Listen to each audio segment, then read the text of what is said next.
আজকের এই ভিডিওটি সবার জন্যই গুরুত্বপূর্ণ, কারণ আজকের এই ভিডিওতে আমি আপনাদেরকে শেখাবো দুই আরজি সাকিনের মাদ দুই প্রকার। অর্থাৎ আরজি বা আরজি সাকিনের মাদ হচ্ছে দুই রকম, এক হচ্ছে মাদ্দে আরজি আর হচ্ছে মাদ্দে লিন। তো এই দুইটা মাদের মধ্যে আমরা অনেকেই ভুল করি। তো এই প্রত্যেকটা বিষয় আপনাদেরকে আমি বিস্তারিতভাবে শিখিয়ে দিব। তো অবশ্যই আজকের এই ভিডিওটি সম্পূর্ণ দেখবেন, একটু টানবেন না ইনশাআল্লাহ। তো এখানে লেখা আছে যে মাদ্দে আরজি, মাদ্দে আসলির পর আরজি সাকিন হলে তাকে মাদ্দে আরজি বলে।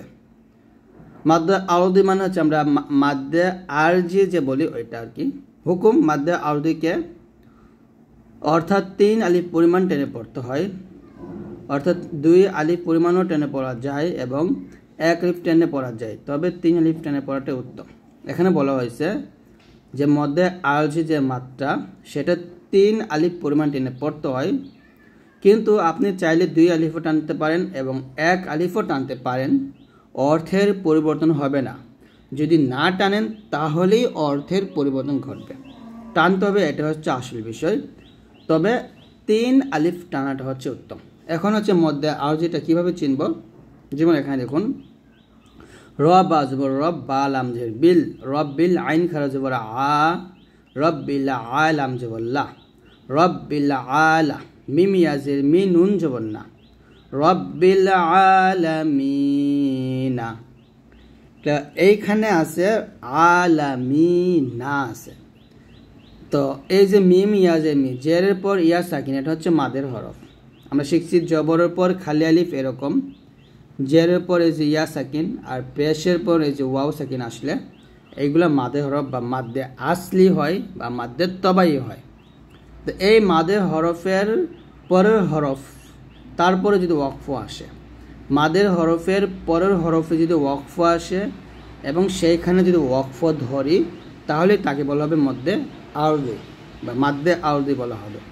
মাদ্দে আরজিটা কী করতে হবে, 3 আলিফ টেনে পড়তে হবে। তাহলে এখানে এই মাদে আমাদেরকে 3 আলিফ টানতে হবে, 3 আলিফ টেনে তারপরের হরফটাকে সাকিন করতে হবে। এই যে দেখুন উপরে একটা সাকিন চিহ্ন দিয়েই দিছে এখানে বোঝার জন্য।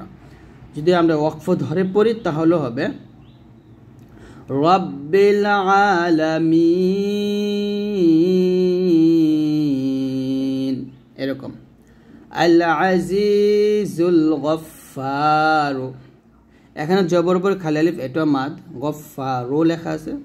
এইখানেও যদি আমরা থামি তাহলে বলবো আল আজিজুল গফফার সাউফা তা'লামুনা, এখানে থামলো হবে সাউফা তা'লামুন। তো দেখুন প্রত্যেকটা জায়গায় কিন্তু আমি থামতেছি। থামার কারণে কি করতেছি, এই মাদগুলোতে আমি 3 আলিফ পরিমাণ টানতেছি, টেনে পরে হরফটাকে সাকিন করে ফেলতেছি। তো এই যে হরফগুলা নুনটাকে সাকিন করলাম, রটাকে সাকিন করলাম, আবার এখানে নুন এটাকে সাকিন করে ফেললাম। তো এই যে সাকিন করলাম এইগুলাকে বলা হয় আরজি সাকিন বলা হয়। অর্থাৎ ওয়াকফের অবস্থায় যদি কোনো হরফকে সাকিন ধরে পড়তে হয় তাহলে তাকে বলা হয় আরজি সাকিন।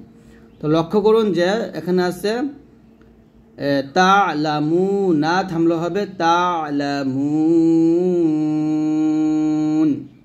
আল গফফারু থামলো হবে আল গফফার। আলামিনাত আছে, থামলো হবে আল আলামিন। একই, ঠিক আছে। শব্দগুলোতে মাদ্দে আসলির পর শব্দের শেষের হরফে ওয়াকফ করার কারণে মনে মনে আরজি সাকিন হওয়ায় মাদ্দে আরজি হিসেবে পড়তে হয়, আর ওয়াকফ না করে পরবর্তী শব্দের সাথে মিলিয়ে পড়লে তখন মধ্যে তবাই হিসেবে 1 আলিফ টান হবে। যেমন ধরেন আমি যদি এখানে ওয়াকফ না করি, এই আয়াত 3টা মিলিয়ে পড়বো তাহলে হবে রব্বিল আলামিন আল আজিজুল গফফার সাউফা তা'লামুন। তো আমি এখানেও থামি নাই, এখানেও থামি নাই, এখানে গিয়ে থামছি। তো তো এইখানে থামার কারণে আমি মুতে 3 আলিফ টান দিয়ে নুনটাকে সাকিন করছি, আর দুই জায়গায় থামি নাই, তাই আমি যেরকম আছে সেরকমই পড়ে গেছি। তো এটাই, না থামলে যেরকম আছে সেরকম পড়তে হবে, আর থামলেই সেখানে 3 আলিফ টেনে পরের হরফটাকে সাকিন ধরতে হবে। এই হলো একটা নিয়ম গেল। তারপর নিয়মটা হচ্ছে মাদ্দে লিন, খুবই গুরুত্বপূর্ণ একটা নিয়ম। ওয়াও ও ইয়া সাকিন হয়ে তার ডানের হরফ জবর হলে এবং ওয়াও ও ইয়া এর পরে আওয়াজে সাকিন হলে যে মাদ হয়, মাদ্দে লিন শুধু ওয়াকফগ্রস্ত হয়ে থাকে। ওকে, তো মাদ্দে লিন আমরা জানি লিনের হরফটা আমরা আগে জানি, লিনের হরফ হলো দুইটা, ওয়াও এবং ইয়া। ওয়াও ইয়া, যদি জবরের পর ওয়াও সাকিন এবং জবরের পর যদি ইয়া সাকিন থাকে, জবরের পর ইয়া সাকিন এবং জবরের পর ওয়াও সাকিন থাকলে তাহলে সেটা হচ্ছে লিনের হরফ। লিনের হরফ তাড়াতাড়ি পড়তে হয় বা নরম করে তাড়াতাড়ি পড়তে হয়। যেমন এরকম লিইলাফি কুরাইশিন, এই যে রয় আছে রয়, এরকম আমি তাড়াতাড়ি পড়ব। লিইলাফি কুরাইশিন ওয়া আমানাহুম মিন খাউফিন, খাউফিন, এরকম তাড়াতাড়ি পড়ব। কিন্তু যদি লিনের হরফের পরের হরফ আমরা ওয়াকফ ধরি, যেহেতু এখানে ওয়াকফ ধরার জন্য বলা হয়েছে, তো লিনের হরফের পরের হরফে ওয়াকফ ধরলে সেই লিনের হরফে এক আলিফ টেনে পরের হরফটাকে সাকিন ধরে পড়তে হবে। আমি এখানে আরেকটা কথা বলে রাখি, সেটা হচ্ছে ওয়াকফের অবস্থায় যদি হরফে জবর জের পেশ এগুলো আসে, আমি একটু দেখাই আপনাদেরকে, এটা তাহলে বুঝতে পারবেন। এই দেখেন, দেখুন যে সাকিন হলো দুই রকম, একটা হলো আসলি সাকিন যাকে আমরা আসল সাকিন বলি, আর হলো আরদি সাকিন যেটাকে আমরা এখানে যদি যাই যে শব্দের শেষ হরফে হরকত অথবা দুই জের ও দুই পেশ বিশিষ্ট তানভিন থাকলে, শব্দের শেষে জবর জের পেশ, হরফের মধ্যে যে জবর জের পেশ থাকে অথবা দুই জের দুই পেশ থাকলে, তাহলে সেই হরফটাকে আমরা মনে মনে সাকিন ধরে পড়ি। তা আয়াতের যে কোনো অংশে হতে পারে, সমস্যা নেই। তো এই যে এখানে দেখুন কুফুয়ান আহাদুন আছে, থামলো হবে কুফুয়ান আহাদে। ওয়ামা কাসা বা আছে, থামলো হবে ওয়ামা কাসাবে। তো এই যে বাটা এবং দালটা দুইটা আমি এই যে মনে মনে সাকিন ধরে পড়ছি, এখানে কিন্তু আসলেই সাকিন ছিল না, কিন্তু ওয়াকফ ধরার কারণে আমি এখানে সাকিন ধরছি। এই যে ওয়াকফ ধরার কারণে সাকিন ধরছি, এটাকে বলা হয় আরদি সাকিন। বুঝতে পারছেন?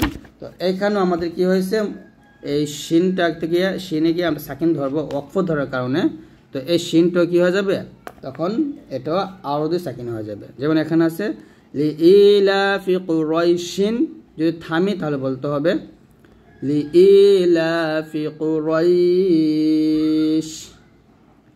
ওয়া আমানাহুম মিন খাউফ। তো এই যে থামলাম, থামার কারণে কিন্তু আমার দুইটা অক্ষরেই সাকিন করে ফেলছি, এবং থামার কারণে আমি এই রয় রয় এবং খ ওয়াও যাব খ, এই দুইটা টান দিছে এক আলিফ, এটি হচ্ছে মধ্যে লিন। তো মধ্যে লিনটা হচ্ছে লিনের হরফের পরের হরফে ওয়াকফ করলে সেই লিনের হরফে এক আলিফ টেনে পরের হরফটাকে সাকিন করতে হয়। লিইলাফি কুরাইশ ওয়া আমানাহুম মিন খাউফ, যে এখানে লক্ষ্য করুন যে খৌফ হয়েছে ও রইশ হয়েছে, শব্দদ্বয়ের ইয়া ও ওয়াও সাকিন, ডানে জবর হওয়ায় ইয়া ও ওয়াও লিনের হরফ, এরপর শব্দের শেষ হরফে ওয়াকফ করলে মনে মনে আউদে সাকিন হওয়ায় মধ্যে লিন হিসেবে পড়তে হয়। বুঝতে পারছেন? পরের নিয়ম হচ্ছে ওয়াকফের অবস্থায় কুরাইশ লিনের হরফ আদায় কালে এক আলিফ টেনে পড়তে হয়, আর ওয়াকফ না করলে কুরাইশিনই পড়তে হবে, শব্দের লিনের হরফ না টেনে তাড়াতাড়ি পড়তে হবে। এখানে আরেকটা নিয়ম সেটা হচ্ছে দেখি এখানে কি লেখছে, যে একই শব্দের মধ্যে একাধিক মাদ পাওয়া গেলে যে মাদ বেশি শক্তিশালী সেটি তেলাওয়াত করতে হয়। যেমন ওয়াতাকাব্বাল দুআ, এখানে মধ্যে তবাই, মাদ্দে মুত্তাসিল, মধ্যে আউজি একত্রিত হয়েছে, এর মধ্যে মুত্তাসিল শক্তিশালী হিসেবে তেলাওয়াত করতে হবে। যেমন এখানে যদি দুআ, এই যে আইন আলিফ জবর আ, জবর উপর খালি আলিফ, এটা হচ্ছে কি মধ্যে তবাই। মধ্যে মুত্তাসিল কীভাবে হইলো, জবর উপর খালি আলিফ, বামে এই যে গোল হামজাটা আসছে, এই জন্য মধ্যে মুত্তাসিল। আর মধ্যে আরজ হলে কীভাবে, মাদের হরফে পরের হরফে আমি যদি ওয়াকফ ধরি তাহলে এটা মধ্যে আরজ হয়ে গেছে। তো এখানে একত্রিত হয়েছে তিনটা মাদ, এর মধ্যে মুত্তাসিল হলে শক্তিশালী, তাই আমরা মধ্যে মুত্তাসিলটা আদায় করব। এই আতে আমরা 4 আলিফ টানবো, 4 আলিফ টেনে হামজাকে সাকিন করে ফেলবো। ওয়া তাকাব্বাল দুআ, এরকম ভাবে। তো আশা করছি আজকের এই ভিডিও থেকে আপনারা এই গুরুত্বপূর্ণ বিষয়গুলো বুঝতেই পারছেন। যদি বুঝতে পারেন অবশ্যই আমাদেরকে জানাবেন ইনশাআল্লাহ, আর অবশ্যই কমেন্টস করবেন। তো আজকে এই পর্যন্ত, সবাই ভালো থাকবেন, আল্লাহর রহমতে, আল্লাহ হাফেজ। অর্থাৎ মাদ্দা আসলির পর যদি আসল সাকিন হয় অথবা লিনের হরফের পর যদি আসলি সাকিন হয়,